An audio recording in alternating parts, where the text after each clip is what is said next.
Bonjour tout le monde, j'espère que vous allez bien. Et ravi de vous revoir pour une nouvelle vidéo sur la chaîne Atlas Web. Dans cette vidéo, on va essayer de voir une application, ou un service plutôt, qui va nous permettre d'automatiser nos applications et nos services. Donc l'application ou le service s'appelle if3t pour l'acronyme if this, then that, ou en français on peut le traduire si ceci, alors cela. Donc c'est un service en ligne, c'est un service qui fonctionne comme un robot et ça permet de lancer des actions en fonction d'un élément déclencheur. Donc c'est comme pour les bases de données, vous allez le voir par la suite. Donc ça fonctionne avec des scripts. Donc des fois, par exemple, on peut lancer automatiquement un envoi d'images qu'on a pris ou de photos qu'on a pris avec notre cellulaire. Donc on peut prendre la photo et le service va l'envoyer directement à notre boîte courriel. On peut avoir des notifications par exemple pour la météo. Il y a plusieurs scripts que vous allez utiliser. Vous allez voir, il y a des scripts qui sont déjà prêts à être utilisés. Il y a d'autres qu'on peut nous-mêmes en créer, mais la création, c'est vraiment juste manuellement, donc on va rien écrire comme code. Ici, j'en ai mis un petit peu au niveau du service, ou c'est ça pour le service, j'ai mis pas mal de choses, vous pouvez comme le lire. Il y a comment l'installer, dans l'installation est facile. Donc la création, soit on explore ce qui est déjà prêt à être employé, sinon on va créer quelque chose de nouvel. Et ici, les services, il y a des services non authentifiés, donc on n'a pas besoin de le lier à notre Facebook ou Gmail, quoi que ce soit.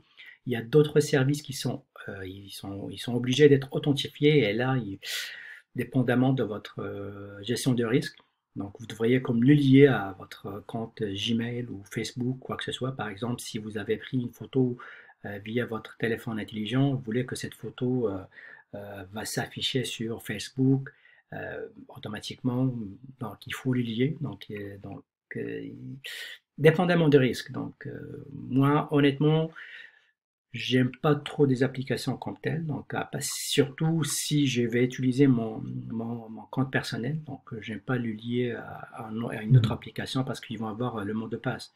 J'aime pas ça. À part, ouais, pour celui-là, pour authentifier, vous êtes obligé, donc il n'y a pas d'autre solution. Pour non authentifier, ouais, ça c'est correct. Donc ici, les scripts ou les applets, donc la version gratuite, ça nous donne 3. La version professionnelle ou pro, bah, il faut l'acheter, donc je dirais pas besoin, donc on ne cherche pas à vendre des services ici. Et là, la création du script ou l'applet, donc vous voyez, on va faire un petit test, on va le voir. Donc ici, vous voyez, donc à chaque fois que je prends une photo, je vais donc if, tout à l'heure on a dit if, l'action c'est quoi? On va prendre la photo, c'est quoi plutôt ça c'est l'action, ça c'est le déclencheur. Donc if, déclencheur, je déclenche, c'est-à-dire je prends la photo, l'action then, je vais send yourself an email. Je l'ai déjà utilisé, mais malheureusement, ça n'a pas fonctionné par moi. Donc le trigger, donc c'est déclencheur. Donc c'est lui qui déclenche, c'est la photo. Ça, j'ai mis ça ici pour un exemple, mais sinon, vous pouvez comme explorer l'application. Il y en a plein, plein, plein, plein. On va prendre un exemple, le même exemple comme ici, donc l'exemple simple, et on va voir comment on peut comme le configurer. Première chose à faire, bien sûr, c'est d'aller chercher l'application sur les deux stores, que ce soit le store iOS, que ce soit sur Android, c'est disponible sur les deux. Une fois que vous la téléchargez, il faut créer un compte. Donc, vous savez, au niveau des comptes, on peut le lier à un autre service, Google, Facebook ou un autre compte. Je ne recommande jamais cette façon-là. C'est simple, la façon elle est vraiment simple, mais je préfère mieux d'aller avec une adresse courriel, un mot de passe, un nouveau mot de passe. Donc pour moi, pour la sécurité, jamais lier des services comme tels à votre compte Gmail ou Facebook parce que ça va utiliser le même mot de passe. J'aime pas ça. Et bien sûr, pour la sécurité, c'est mieux de ne pas le faire. Donc ici, vous allez voir plusieurs scripts ou applets qui sont déjà prêts, qui sont prêts à être utilisés. Il faut juste les sélectionner et l'utiliser. On va voir une qui va nous permettre de recevoir un courriel une fois que, c'est-à-dire la pluie est annoncée. Donc à chaque fois que la pluie est annoncée, donc il faut bien sûr sélectionner votre ville, votre location. Une fois on annonce, vous allez recevoir un courriel, au cas où, on ne sait jamais. Donc dépendamment des activités que vous faites, ou si vous courez à l'extérieur, donc s'il y a de la pluie, de préférence ne pas le faire. Sinon, on peut aller avec l'autre approche, donc soit on explore, soit on crée. Comme j'ai dit tout à l'heure, if this, then that. Donc if, c'est quoi le déclencheur, puis c'est quoi l'action. Au niveau de déclencheur, vous avez plusieurs services. Donc il y en a plusieurs que je ne connais pas.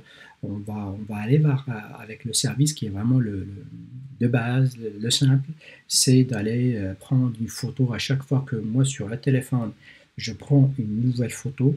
Le système ou l'application va m'envoyer la photo sur mon adresse courriel. Donc je prends celle-ci.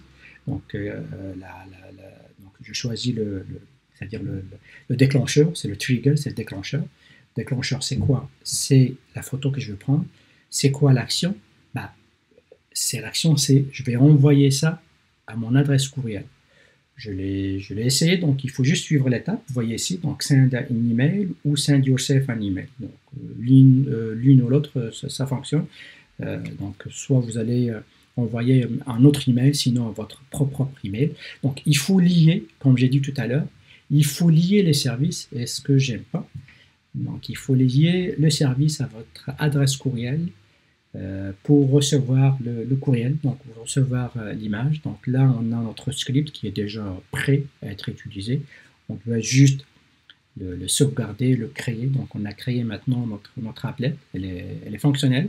Finish, donc send me an email à chaque fois que je prends une nouvelle photo et le tour est joué. Donc vous voyez, c'est vraiment simple, ça ne demande pas beaucoup de connaissances et des sélections. Je l'ai fait, mais malheureusement ça n'a pas fonctionné pour moi, je n'en sais pas, je l'ai répété 2 fois. Donc je ne sais pas s'il y a d'autres personnes parmi vous qui vont l'essayer, qui vont nous répondre si ça fonctionne pour eux. C'est la plus simple que j'ai pu prendre. Moi, je vous conseille d'aller avec les services qui sont non authentifiés. Au moins, vous serez en sécurité au cas où il y a des problèmes d'intrusion ou de vol de données. Donc, c'est les choses que j'aime pas dans les applications qui sont un peu liées. À chaque fois qu'on lit un service avec une application, il faut faire attention. Soit vous allez vous connecter avec un autre courriel, sinon, une fois vous terminez ce que vous avez besoin, vous pouvez comme aller sur votre Google et au niveau configuration, vous supprimez l'autorisation que vous avez donnée à ce service-là. Et c'est ça que j'ai fait tout à l'heure. Donc, je me suis connecté avec mon courriel à moi et par la suite, je suis allé supprimer l'autorisation. Donc, voilà pour cette vidéo d'aujourd'hui. Il me reste juste à vous souhaiter une excellente journée et à la prochaine.